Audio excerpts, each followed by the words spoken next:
नमस्कार, कारोबार समाचारमा स्वागत छ। अब समाचार विस्तारमा।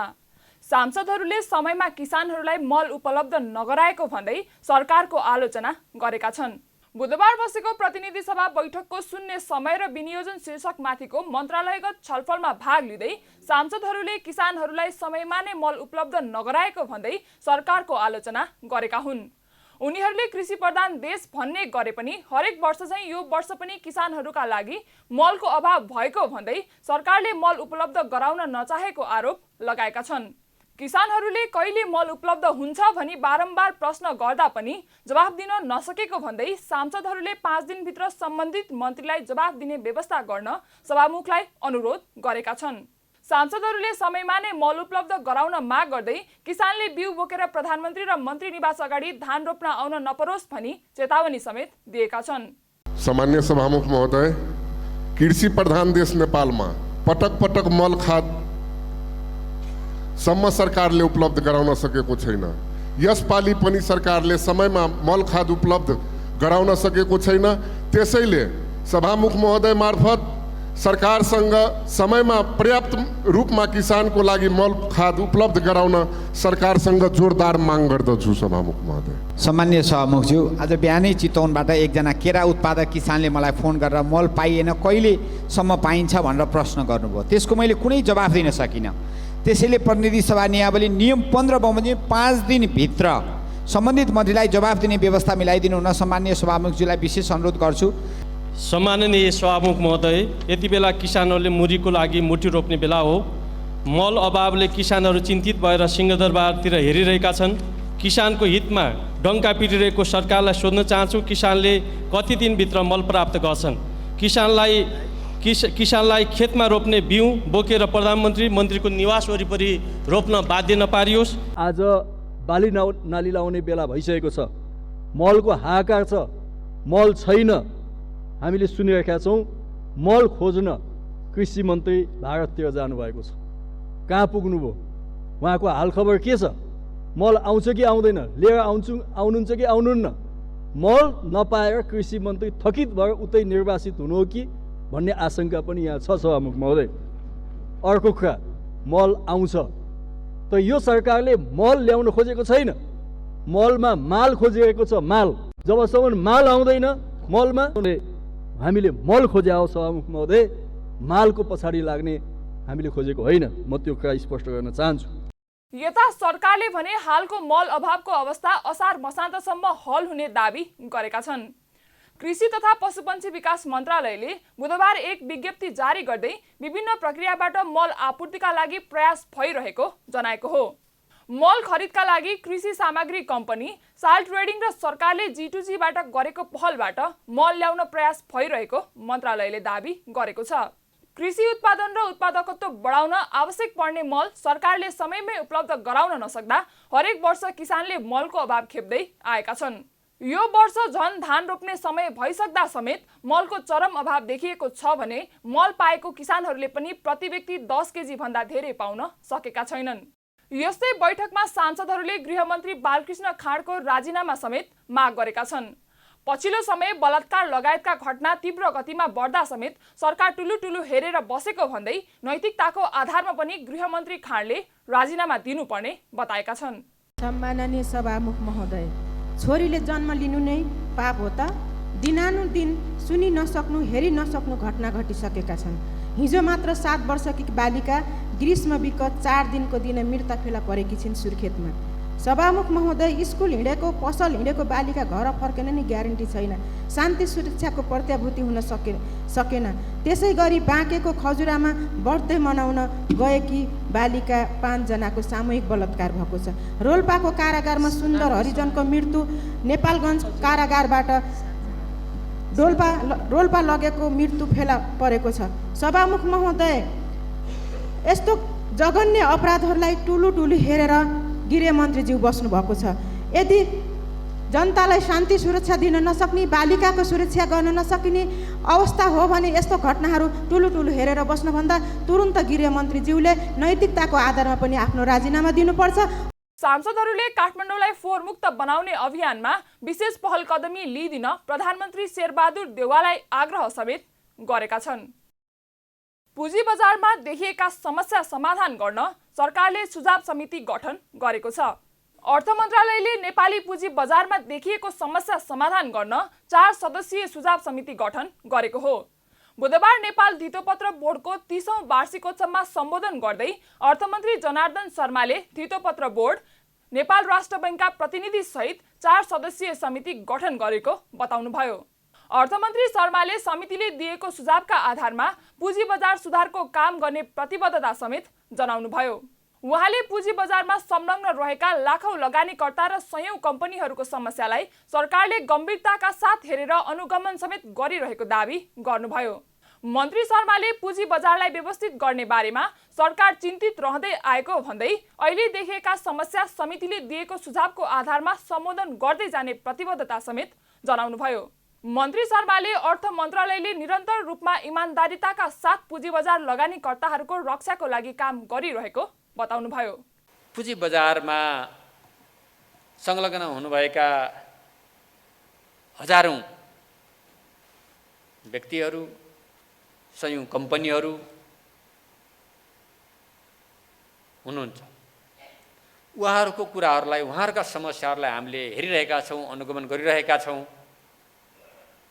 कसरी यसलाई अझ राम्रो बनाउने, व्यवस्थित बनाउने भन्ने कुरामा हामी पनि चिन्तित छौँ।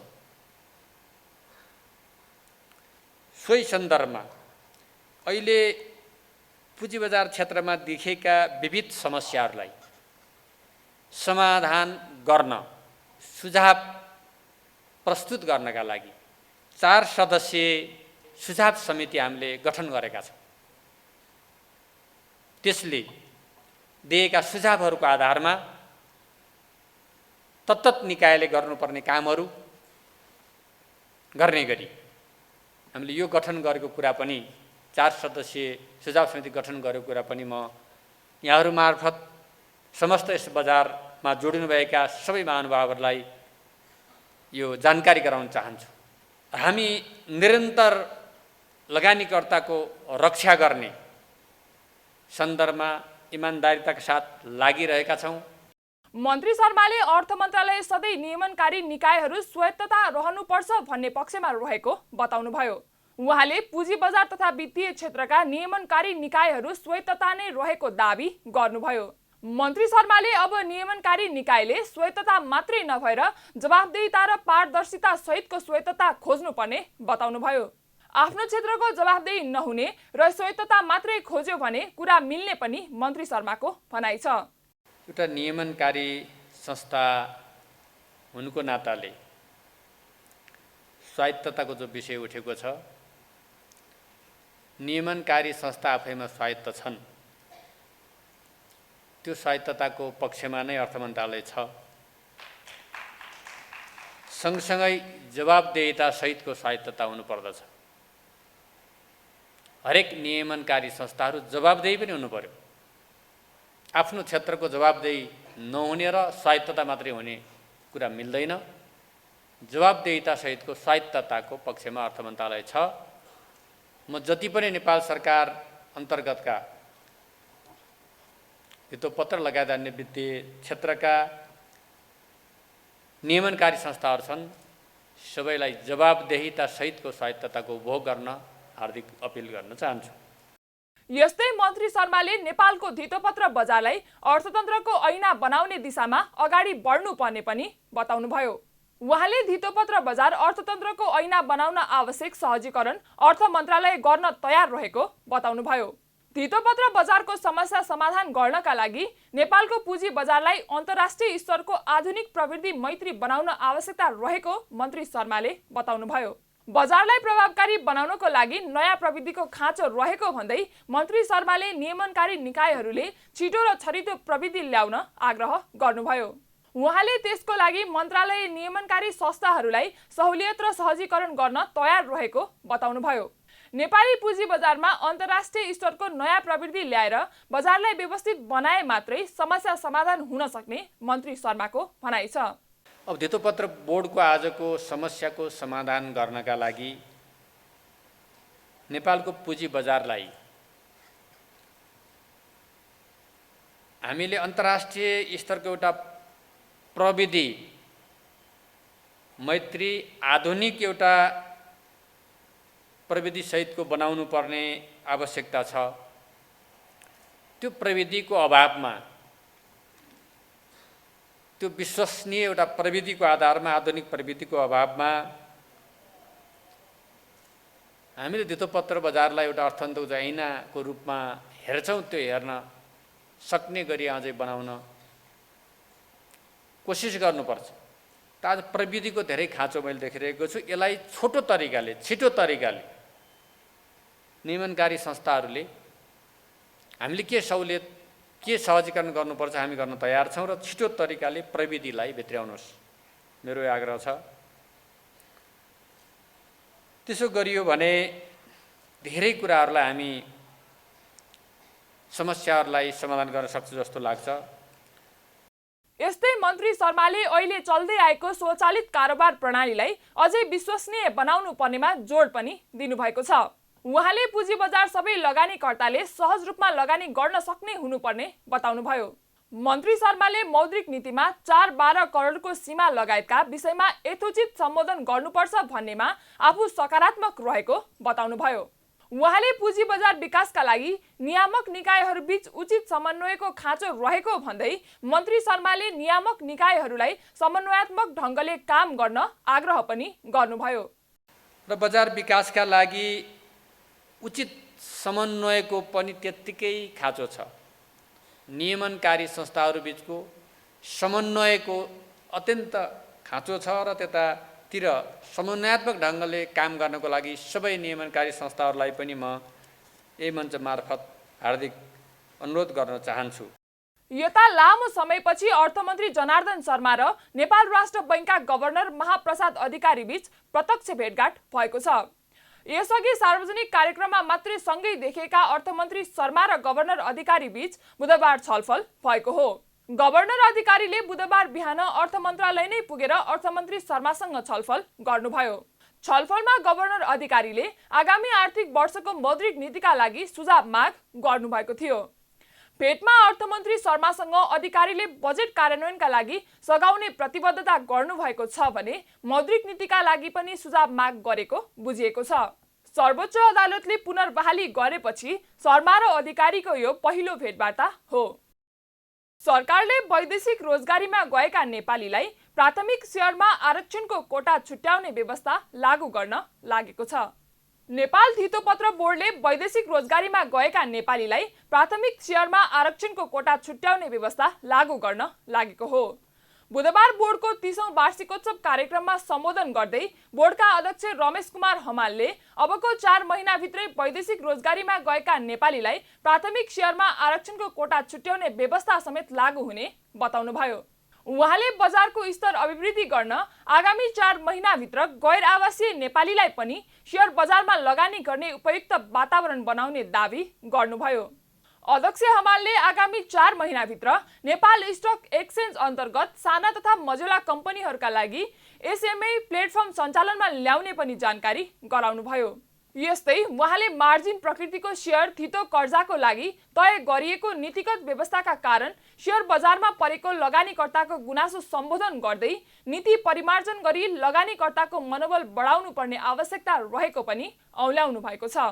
बोर्डबाट आगामी 4 महिना भित्रमा नेपाल स्टक एक्सचेन्जको लिमिटेडमा एसएमई प्लेटफर्म सञ्चालन व्यवस्था गरिनेछ एवं वैदेशिक रोजगारीमा गएका श्रमिकहरूलाई सार्वजनिक निष्कासनमा आरक्षणको व्यवस्था लागू गरिनेछ।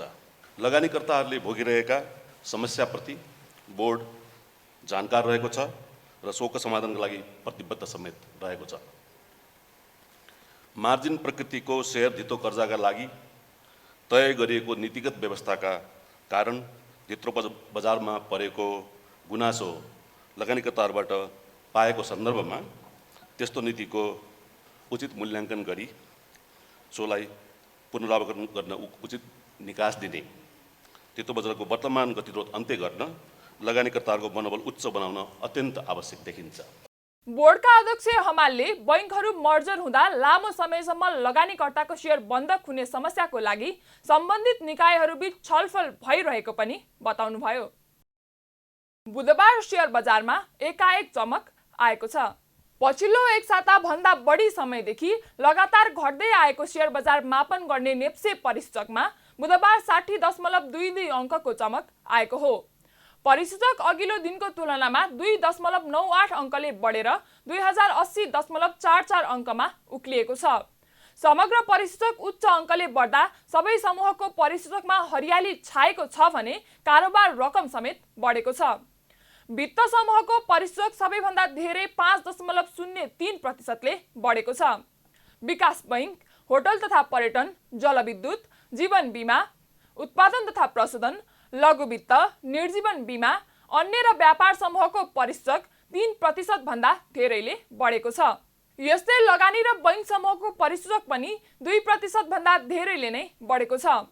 सबैभन्दा कम बढेको म्युचुअल फन्ड समूहको परिसूचक समेत 1.17%ले बढेको छ। दिनभर कुल 231 कम्पनीको 50,05,000 किता शेयर 1,64,03,00,000 रुपैयाँ बराबरको शेयर कारोबार भएको छ। बुधबार भएको कारोबार रकम मङ्गलबारको तुलनामा झन्डै 33 करोड रुपैयाँ बढी हो। मङ्गलबार जम्मा 38,87,000 किता शेयर 1,31,28,00,000 रुपैयाँ बराबरमा किनबेच भएको थियो। नेप्से परिसूचकमा उच्च अङ्कको चमक देखिएको दिन 4वटा कम्पनीको शेयर मूल्य सकारात्मक सर्किट लेभलमा कारोबार भएको छ, जसमा सामुदायिक लघुवित्त वित्तीय संस्था, उपकार लघुवित्त वित्तीय संस्था, बलेफी हाइड्रोपावर र कालिका लघुवित्त वित्तीय संस्था रहेको छन्। त्यस्तै उन्नति सहकार्य लघुवित्त वित्तीय संस्थाको शेयर मूल्य 9% भन्दा धेरैले बढेको छ। यता माउन्टेन हाइड्रो नेपालको शेयर मूल्य भने 4.11%ले घटेको छ। बुधबार कारोबार रकमका आधारमा अरुण भ्याली हाइड्रोपावर 5 करोड भन्दा बढीको शेयर कारोबार गरेर शीर्ष स्थानमा रहेको छ।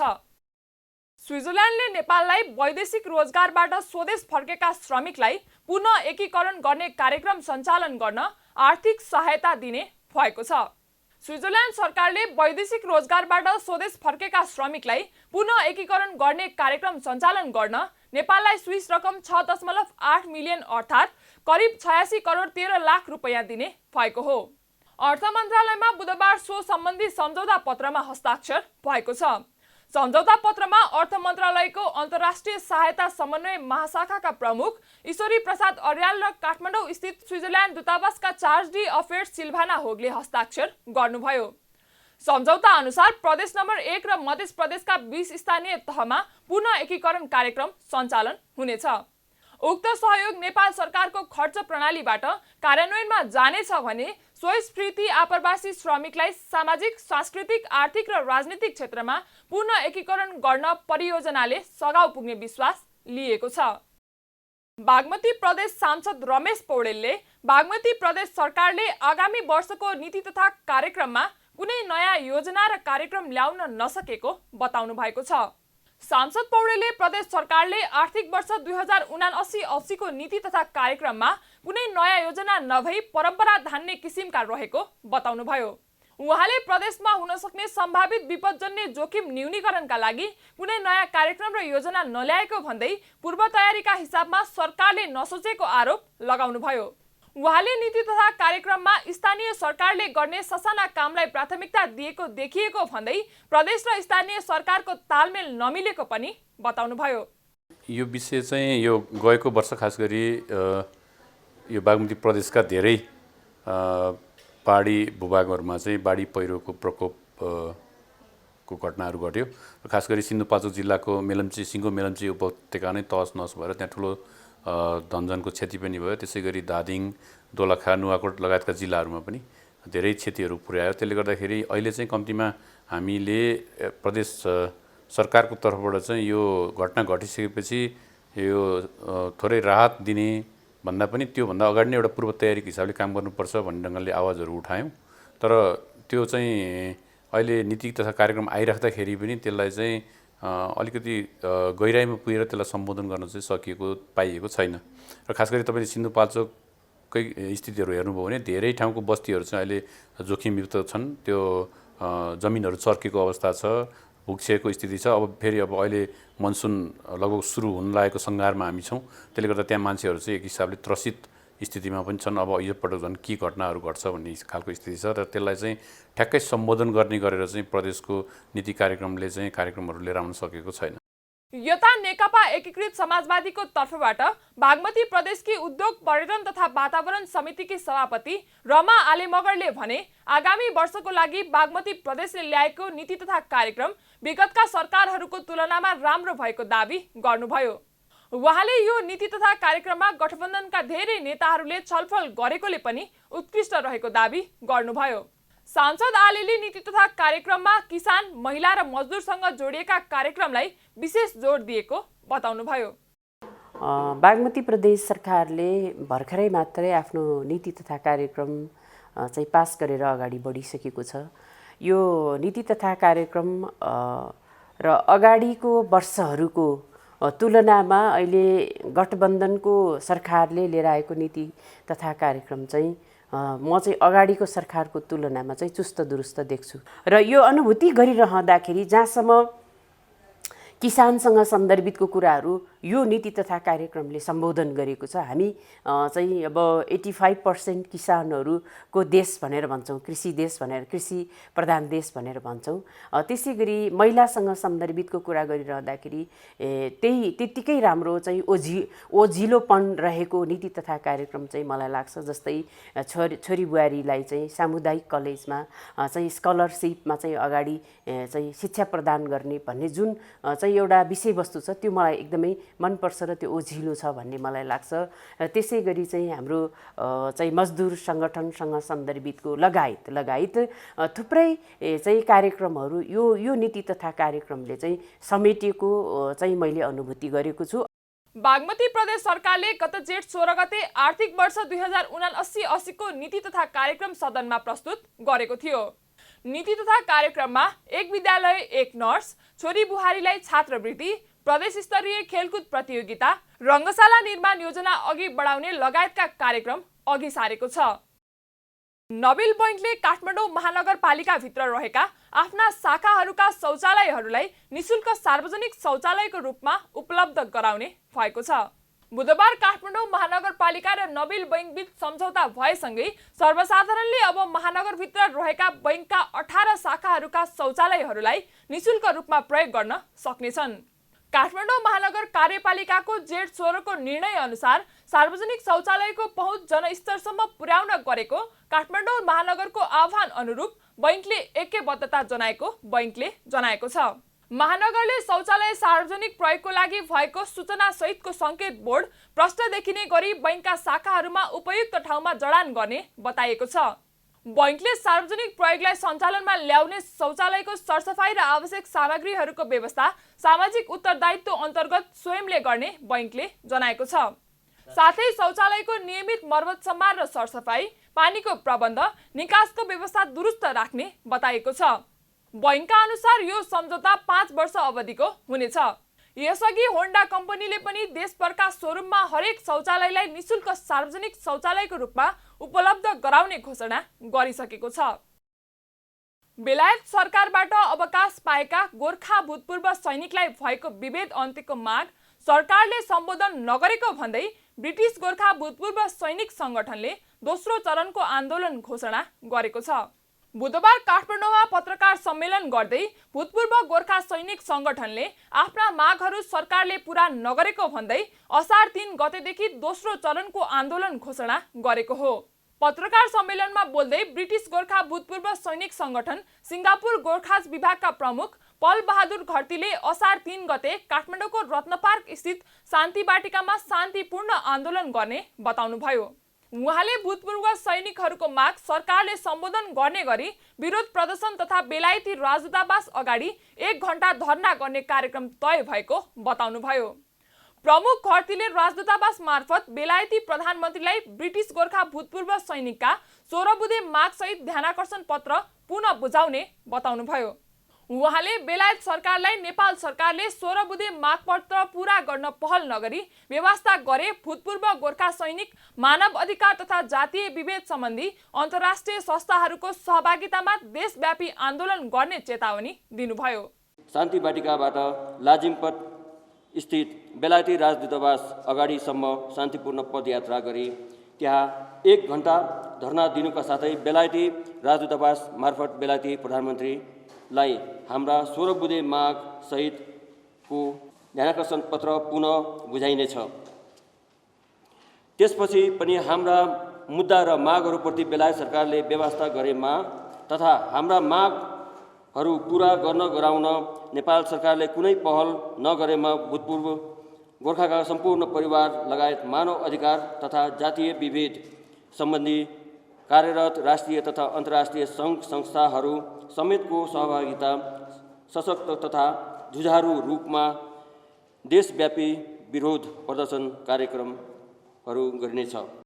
प्रमुख खर्तीले सिङ्गापुर प्रहरी सेवाबाट अवकाश प्राप्त गोर्खाहरूमाथि बेलायत र सिङ्गापुर सरकारबाट ठूलो अन्याय र चर्को विभेद भइरहेकोले त्यसको अन्त्यको पहलको माग गर्दै आए पनि सरकारले सुनुवाई नगरेको आरोप पनि लगाउनुभयो। नेपाल सरकारले मुख्यतया सिङ्गापुर प्रहरीबाट अवकाश प्राप्त भूपू सैनिकलाई सिङ्गापुरका सैनिक सरह तलब भत्ता पेन्सन र अन्य सेवा सुविधाहरू सम्मान गराउन पहल गर्न माग गर्नुभयो। एउटै संस्थामा एकै प्रकारका काम गर्ने दुई देशका नागरिकहरूको तलब भत्ता पेन्सन र अन्य सेवा सुविधा बीच यस्तो अन्तर हुनु दुःखद पक्ष भएको उहाँको भनाइ छ। सिङ्गापुर प्रहरीमा सेवारत हुँदा समेत गोर्खा प्रहरीका श्रीमती र उमेर पुगेका छोराछोरीहरूले उनीहरूको योग्यता अनुसार सिङ्गापुरमा कुनै काम गर्ने व्यवस्था गर्न सरकारले पहल गर्नुपर्ने पनि बताउनुभयो। सिङ्गापुर प्रहरीमा काम गर्ने हामी गोर्खाहरू पाउने तलब भत्ता पेन्सन र अन्य सेवा सुविधाहरू हामीहरूसँगै काम गर्ने सिङ्गापुरका नागरिकहरूले पाउने तलब भत्ता पेन्सन र अन्य सेवा सुविधाहरू ठुलो अन्तर छ। एउटै संस्थामा एकै प्रकृतिका काम गर्ने दुई देशका नागरिकहरूको तलब भत्ता पेन्सन र अन्य सेवा सुविधा बीच यस्तो अन्तर हुनु अत्यन्त दुःखद पक्ष हो। सिङ्गापुर प्रहरीमा सेवारत हुँदासम्म हामी गोर्खा प्रहरीहरूका श्रीमती र उमेर पुगेका हाम्रा छोराछोरीहरूले उनीहरूको योग्यता अनुसार सिङ्गापुरमा कुनै काम गर्न पाउँदैनन्। प्रमुख खर्तीले सिङ्गापुर र बेलायत सरकारले सिङ्गापुर गोर्खामाथि गरेका जातीय विभेद मानव अधिकारको दृष्टिकोण अनुचित रहेको समेत बताउनुभयो। नेकपा एकीकृत समाजवादीको तर्फबाट शहरी विकास मन्त्रीमा सिफारिस हुनुभएका सांसद मेटमणि चौधरीले बिहिबारसम्ममा मन्त्री पदको शपथ ग्रहण गरिसक्ने बताउनु भएको छ। बुधबार प्रतिनिधि सभाको बैठकका लागि नयाँ बानेश्वर स्थित संसद भवनमा पुग्नुभएका सांसद चौधरीले सञ्चारकर्मीहरूलाई संक्षिप्त प्रतिक्रिया दिँदै मन्त्री पदको शपथ ग्रहण बिहिबारसम्ममा गरिसक्ने बताउनु भएको हो। उहाँले बुधबार आज नै शपथ ग्रहण हुन सक्ने सम्भावना रहेको पनि बताउनुभयो। उहाँले जनता समाजवादी पार्टीले पार्टीको आन्तरिक समस्या सम्बोधन गर्नका लागि केही दिन समय मागेका कारण एकीकृत समाजवादीबाट मन्त्रीमा सिफारिस भएकाहरूको शपथ ग्रहण रोकिएको दावी गर्नुभयो। यस्तो छ, पार्टीले निर्णय गर्यो, निर्णय गरिसकेपछि कार्यान्वयन हुन्छ। तर आज हामी 5 दलीय गठबन्धनभित्रकै एउटा दल हो, एउटा पार्टी हो र हामीले शपथ ग्रहण गर्ने टाइम कन्फर्म गरिराख्दाखेरि जसपाका साथीहरूले केही दिन हामीलाई पनि पार्टीभित्रको आन्तरिक समस्या सम्बोधनको लागि केही समय चाहिन्छ भनेपछि यो केही समय केही दिन डिले मात्रै भएको हो। सांसद चौधरीले माओवादी केन्द्र र नेपाली काङ्ग्रेसलाई पनि मन्त्री हेरफेर गर्न दबाव रहेको भन्दै सबै पार्टीले एकै पटक शपथ गराउनका लागि शपथ ग्रहण पछि सार्न पार्टी अध्यक्ष माधव कुमार नेपाल पनि सहमत हुनुभएको बताउनुभयो। यता नेकपा माओवादी केन्द्रका नेताहरूले पनि पार्टीभित्र मन्त्री फेर्ने आवाजहरू उठिरहेको बताएका छन्। माओवादी केन्द्रका नेता वर्षमान पुनले एकीकृत समाजवादीले मन्त्रीहरू फेर्ने निर्णय गरेसँगै माओवादी केन्द्रलाई पनि मन्त्रीहरू फेर्न दबाव परेको बताउनुभयो। उहाँले मन्त्री फेर्ने बारे पार्टीभित्र कुनै छलफल भने नभएको स्पष्ट पार्नुभयो। हाम्रोमा अहिलेसम्म कुनै छलफल भएको छैन। समाजवादीका साथीहरूले पुरै सेट फेरिसकेपछि हाम्रोमा पनि दबाब छ, कङ्ग्रेसमा पनि दबाब छ, जसपामा पनि दबाब छ। अब यो दबाबलाई नेताहरूले कति ठेक्नुहुन्छ थाहा छैन। हाम्रो अझै छलफल सुरु भएको छैन। अहिले फेर्नुपर्छ कि भन्ने खालको आवाजहरू उठिरहेको छ। त्यसैगरी सञ्चारकर्मीहरूलाई संक्षिप्त प्रतिक्रिया दिँदै माओवादी केन्द्रका नेता गिरिराज मणि पोखरेलले भने संसदमा मन्त्रालयगत छलफल प्रारम्भ भएको बेलामा मन्त्री फेर्न नमिल्ने बताउनुभयो। उहाँले अहिले मन्त्री परिषद हेरफेर गर्नु संयुक्त सरकारको सोचसँग मेल नखाने पनि उल्लेख गर्नुभयो।